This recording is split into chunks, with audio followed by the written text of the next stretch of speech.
жаза Абай Құнанбаев. Сөзі бол түсі суық, қаптайды аспан. Көз болып дымқыл тұман, жерді басқан. Білмеймін, туңғаныма, тойғаныма, шылқ ойнап, бие қашқан тай жасқан. Жасыл шөп, бәйшешек жоқ, бұзыңғыдай. Жастар өлмес, жүгірмес, бала шулай. Қаяшы шал кемпірдей түсі кетіп, жапырағынан айырылған ағаш құлай. Біреу алма сапсиды салып иін, салып бұраңғы тартыпты жыртық киім, енесіне иіртіп.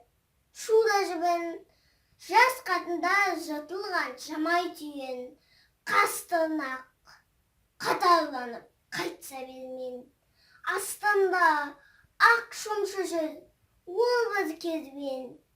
Қай ауылды көрсең де жабыраңқы, күлкі ойын көрінбейді сел сезбен. Кемпір шал құрсанған бала бөсен, көңілсіз қара суық қырда жүрсең. Кемік сүйек сорпа су тимеген соң үйде жоқ.